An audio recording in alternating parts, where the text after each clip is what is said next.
Nifty 50 के अंदर challenge का आज मेरा 15वां दिन है दोस्तों और आज की मार्केट देखोगे तो गैप अप ओपन हुआ। गैप अप ओपन होने के बाद मार्केट ने यहाँ पे एक प्राइस एक्शन बनाया था पुट साइड में, तो मैंने एक ट्रेड पुट में लिया था दोस्तों और इस ट्रेड में मैंने कितने का लॉस बुक किया, मैं आपको दिखाने वाला हूँ। साथ ही मैं आपको बता दूँ यहाँ पे एक ट्रेड बाय किया था पुट में, इसमें कितना का मैंने प्रॉफिट बुक किया, कितने का लॉस बुक किया, आपके साथ क्लियर कट डिस्कस करने वाला हूँ।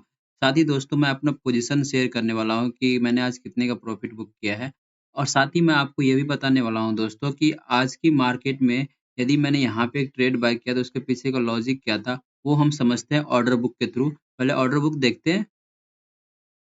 दोस्तों आप देख सकते हैं ये ऑर्डर बुक मेरा है। ये 951 में मैंने एक पुट बाय किया था। फर्स्ट वाला जो ट्रेड था मेरा 24,950 का पी बाय किया था 85 रुपये में और मैंने इसको एग्ज़िट कर दिया 78 रुपये 70 पैसे में। मैंने इसलिए एग्ज़िट किया, उसके पीछे का लॉजिक क्या था। और दोस्तों मैं आपको ये बता दूँ कि मैंने इस ट्रेड को काफ़ी लंबे टाइम तक होल्ड रखा क्योंकि इस ट्रेड में मेरा एसएल भी हिट नहीं हो रहा था और प्रॉफिट जो मार्जिन था, टारगेट था, वो भी नहीं दे रहा था।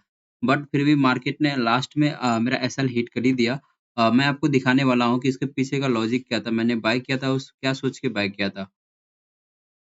दोस्तों ये जो कैंडल है ये 951 की कैंडल यही है। मैंने इसी कैंडल पे ट्रेड बाय किया था पुट साइड में। मैं आपको बताता हूँ इसलिए बाय किया था मैंने। दोस्तों देखोगे कि मार्केट ने गैप अप ओपन होते ही पहला रेड कैंडल बनाया और वो बिग 4 में उसके बाद मार्केट में फिर एक स्ट्रॉन्ग बायर आया। उसके बाद मार्केट ने फिर से एक रेजिस्टेंस लिया, यहाँ पे थोड़ा डिप आया बट इस मार्केट में दोस्तों क्या है ना ये बड़े जो स्ट्रॉन्ग बायर है ना और वैसे स्ट्रॉन्ग बायर है तो इस केस में एक और बड़े कैंडल बनना चाहिए ग्रीन कैंडल। उसके बाद हम यहाँ पे कॉल साइड के लिए हम सोचते, बट ऐसा हुआ नहीं। यहाँ पे एक देखोगे तो रेड कैंडल बनाया मार्केट ने, फिर उसके बाद मार्केट देखोगे दोस्तों एक कैंडल बनाया और यहाँ पे 24,000 25,025 जो है ना हमारे लिए, ये रेजिस्टेंस लेवल का काम करता है। तो यहाँ पे मार्केट जैसे ही रेजिस्टेंस लिया इस कैंडल पे, तो मेरे को क्लियर कट समझ में आ गया कि मार्केट जैसे ही रेजिस्टेंस लिया रेजिस्टेंस लेवल पे, तो मैंने यहाँ पे समझा पुट में ट्रेड में एंट्री लिया और पुट में एंट्री लिया और ये कैंडल की हाई हमारे लिए एसएल था इस कैंडल में और ये एंट्री लेते ही मार्केट ने काफ़ी अच्छा मेरे साइड डायरेक्शन में मूव दे रहा था। मार्केट रिवर्स भी हुआ था दोस्तों, प्रीमियम में कोई डिके नहीं हुआ। मैं आपको पुट का यदि प्राइस चार्ट दिखाऊँ तो पुट का चार्ट देख कर के आपको और भी क्लियर हो जाएगा। ये देख सकते हो दोस्तों, ये रहा पुट का चार्ट 951 कैंडल ये रहा और इसी कैंडल का लो हमारे लिए एसएल का काम करेगा और ये एसएल था लगभग 80 रुपये के आसपास। मैं इसको थोड़ा ज़ूम करूँ तो और भी क्लियर हो जाएगा। ये देखो, ये एसएल 80 रुपये के आसपास था। मैंने ऑलमोस्ट 86 रुपये पे बाय किया था, यानी 5 से 6 पॉइंट का एसएल था, मेरा सही एसएल था। बट दोस्तों क्या हुआ, मार्केट यहाँ पे देखोगे तो प्रॉपर अनडिसाइडेड कैंडल बनाने के बाद मार्केट ने इसके हाई के ऊपर भी क्लोज़ दिया और इससे मेरे को क्लियर कट समझ में आ गया कि मार्केट में एक पुट में मूवमेंट आने वाला है और बट वहाँ पे मार्केट ने क्या-क्या टाइम एक्सपेंड करने लगा काफ़ी ज़्यादा दोस्तों और टाइम एक्सपेंड करने के बाद देखोगे अचानक ये एक इतनी बड़ी कैंडल बना दी कॉल साइड में और इसके पीछे का लॉजिक ये है कि आप चार्ट देखोगे कॉल के चार्ट तो आपको और भी क्लियर होगा। ये रहा दोस्तों कॉल की चार्ट, आप देखोगे तो ये एक कैंडल बना था और उसके बाद इसमें प्रीमियम में जो है ना यहाँ पे देखोगे ऑलमोस्ट 25,000 के ऊपर जो है ऑलमोस्ट 15 से 20 मिनट तक इसके ऊपर ट्रेड किया था। तो मेरे को यहाँ पे मन तो था मैं अपने ट्रेड से निकल के कॉल में एंट्री ले लूँ, बट मैंने सोचा जब तक एसएल हुआ नहीं है तो हमें वेट करना चाहिए क्योंकि ये भी कैंडल बना था तो ये कैंडल इसके हाई को ब्रेक करके नीचे आ गया, तो मेरे को यहाँ पे डाउट था कि यहाँ पे अब कॉल में मूवमेंट आने वाला है एक। फिर भी मैं अपने ट्रेड में बना रहा। जब मेंड के अंदर थोड़ा डाउट हो जाए ना दोस्तों तो पोज़ीशन को उसी जगह पे एग्ज़िट कर देना चाहिए। बट इस दोस्तों इस पोज़ीशन में मैं जब यहाँ पे एग्ज़िट भी करता तो मेरा कोई प्रॉफ़िट ना था, ना कोई लॉस था, बिल्कुल 0-0 था। बट फिर भी मैंने इस ट्रेड में बैठा रहा, तो इस ट्रेड में बैठे रहने के बाद दोस्तों देखोगे एक बड़ी मोमेंटम आई, तो मैंने जैसे पोज़ीशन कट किया, इस हाई को ब्रेक किया हमारे एसएल वाली हाई को, तो मैंने पोज़ीशन कट किया तो ये हमारे पोज़ीशन एग्ज़िट हुए थे 78 रुपए पे, जिससे मेरे को ऑलमोस्ट 500 रुपए के आस-पास लॉस हुआ था।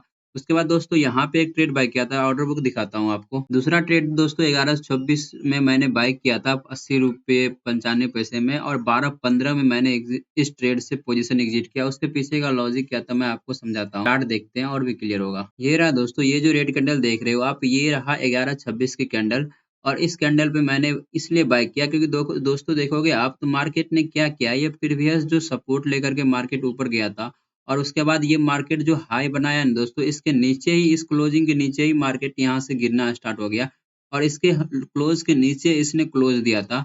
ये एक परफेक्ट सेटअप होता है दोस्तों, ये एक परफेक्ट सेटअप इसलिए होता है कि जैसे इसके नीचे क्लोज दिया इतने टाइम स्पेंड करने के बाद और थोड़ा-सा पुल बैक होने के बाद मार्केट में मैं ट्रेड एंट्री लेता हूँ और ये वैसे भी 25,000 के आस-पास यहाँ पे एंट्री मिला था, तो 25,000 हमारे लिए वैसे ही रेजिस्टेंस का काम करेगा।